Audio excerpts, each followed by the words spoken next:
K Tayaramma గారి ప్రేమసింధు నవల 13వ భాగం. రాఘారావు మందాకిని సంబంధం పూర్తిగా తెగిపోయినట్లే అనిపిస్తోంది. రాఘారావు మేడపై అంతస్తులో ఉంటున్నాడు. కింద గదుల్లో మందాకిని ఉంటుంది. ఇద్దరికీ మాణిక్యమ్మ గారే వండి పెడుతోంది. ఇద్దరి దారులు వేరైనాయి. ఇద్దరి ఆలోచనలు అభిరుచులు భిన్నమైనాయి. ఒకనాటి చైతన్య స్రవంతి లాంటి మందాకిని నిలయం ఇప్పుడు ఎడారిలా తయారైంది. ఇదే కాబోలు కాల వైపరీత్యం అంటే. రాఘవరావు తన గదిలో పడుకుని ఆలోచిస్తున్నాడు. ఒక్కగానొక్క బిడ్డ హరిణి అత్తవారింటికి వెళ్ళిపోయింది. ప్రాణ సమానంగా ప్రేమించిన మందాకిని తనకి మానసికంగా దూరమైంది. ఇంకా తను ఇక్కడెందుకు? ఒకనాడు తను ఎన్నో ఊహించుకున్నాడు. హరిణి పెళ్లికి తామిద్దరూ పట్టుబట్టలు కట్టుకుని హాస్యాలాడుకుంటూ అప్పగింతలప్పుడు కన్నీరు నింపుకుంటూ, అంతలోనే తమను తాము ఓదార్చుకుంటూ, తర్వాత బేబీ లేని ఇంట్లో ఉండలేక బాధపడుతూ ఇలా రోజులు దొర్లిపోతున్నాయనుకున్నాడు. కానీ అందుకు భిన్నంగా జరిగింది.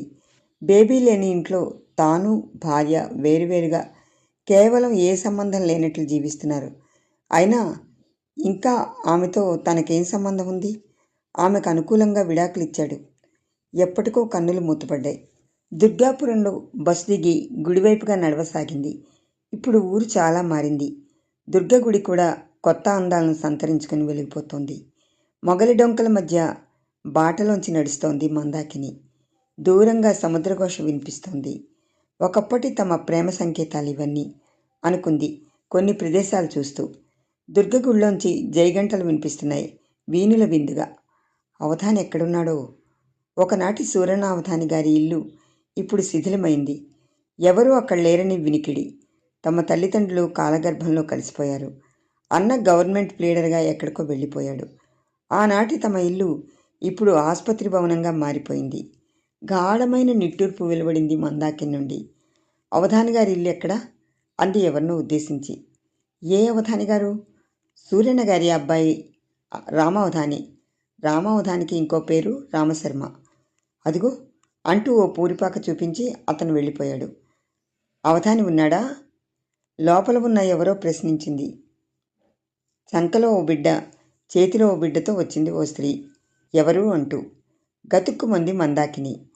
అవధాని పెళ్లి చేసుకున్నాడా? ఎంత మోసం! గిర్రున వెనుదిరిగింది. దుర్గ గుడివైపుగా నడిచింది. ఆమె కన్నులు అరిణమను దాల్చాయి. తను భంగపడిందా? తనకి శిక్ష తగినదే. బంగారం లాంటి బిడ్డ, దేవుళ్లాంటి భర్త, తీయని కాపురాన్ని విడిచిపెట్టి ప్రేమ పేరుతో ఇలా పరిగెత్తుకొచ్చింది. గుడిలోకి అడుగుపెట్టింది. ఎదురుగా వస్తున్న వ్యక్తిని చూస్తూనే గతుక్కుమంది. నుదుట విభూతి రేఖలు, వాటి మధ్య ఎర్రని కుంకుమ, పిలక జుట్టు, ధోవతి ఉత్తరీయం, చేతిలో ప్రసాదం పాత్ర. అపర ప్రవరాక్షుల్లా ఉన్నాడు అతను. అతనే అవధాని. అవధాని? ఒక్కొక్క అక్షరాన్నే ఒత్తి పలుకుతూ పిలిచింది మందాకిని.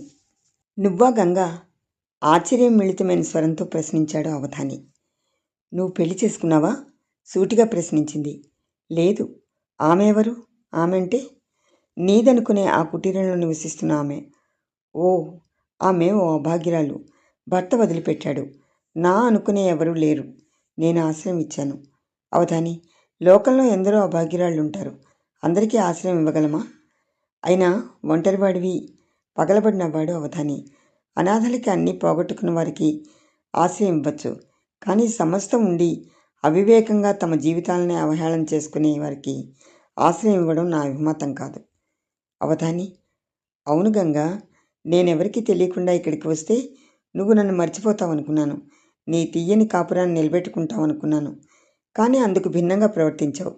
దేవుళ్ళంటి రాఘవరావు గారిని కాదనే నీ తెలివి తక్కువతనానికి నవ్వాలో ఎడవాలో తెలియడం లేదు. పైగా లాలన బుజ్జగింపు ధ్వనించింది అవధాని గొంతులో. ఆయన నాకు విడాకులిచ్చారు. తల వంచుకొని నెమ్మదిగా అంది మందాకిని. గంగా, అవధాని చేతిలోని ప్రసాదం పాత్ర క్రిందని దవీమని పడింది. తాను ఎవరి కాపురం బాగు చేయాలని మంచి ఉద్యోగాన్ని, పేరు ప్రతిష్టల్ని విడిచిపెట్టి ఇంత దూరం పారిపోయి వచ్చాడో మళ్ళా అదే ఎదురై అవహేళన చేయసాగింది. ఎంత పని జరిగింది గంగా! నేను నిజంగా నిన్ను ఆదరిస్తాననే అనుకున్నావా? గాలివాటుకు పీక్కుపోయే గాలివాన మొక్కలాంటి వాణ్ణి నేను. నాతో జీవితాన్ని ఎలా ఊహించుకున్నావు? ఏదో మహత్తరమైన పొరపాటు జరిగింది అన్నట్టు బాధపడసాగాడు అవధాని. అవధాని, ఒకప్పుడు మనం ప్రాణప్రదంగా ప్రేమించుకున్నాం. ఆ ప్రేమ వెల్లువ మధ్యలో ఇంకిపోయి మళ్ళీ ఇన్నేళ్ల తర్వాత జరీ వేగంతో ప్రవహించసాగింది. ఇక నేను ఎక్కడికి వెళ్ళను. నీ సమక్షంలో ఇక్కడే ఉండిపోతాను. ఇంతకు మించిన జీవిత సార్థక్యం నాకు మరిలేదు. ఆమె గొంతులో దృఢత్వం ధ్వనించింది. క్షణకాలం దిగ్భ్రాంతుడై అటు తర్వాత మౌనం వహించాడు అవధాని. రోజులు దొల్లిపోతున్నాయి. అవధాని దుర్గగుడిలో నిత్యార్చనలు జరిపిస్తూ కాలం వెళ్ళబెచ్చుకుంటున్నాడు. ఇప్పుడు అతను ఎవరితోటి మాట్లాడ్డు. గంగ దేవాలయంలోనే ఉండి రోజు అవధాని ఇచ్చే దైవప్రసాదాన్ని ఆహారంగా స్వీకరిస్తుంది.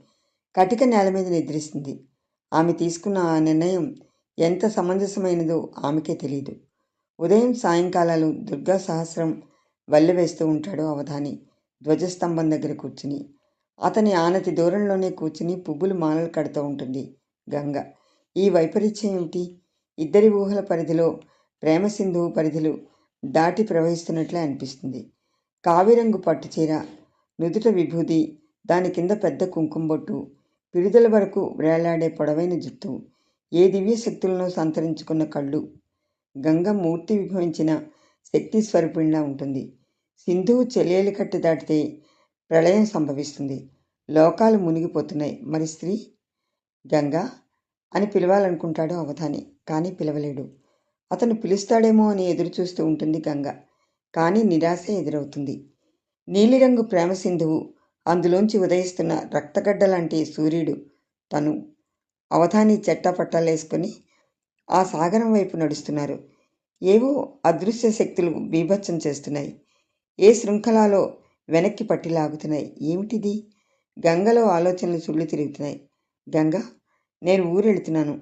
నా ఇంట్లో ఉన్న అమ్మాయి దగ్గర భోజనం చెయ్యి. మరలా కొద్ది రోజుల్లోనే వచ్చేస్తాను. ఈ ప్రయాణం అంత అవసరమా? అవును, ఆ అభాగ్యురాలి జీవితాన్ని సరిదిద్దవలసిన అవసరం నాకెంతైనా ఉంది.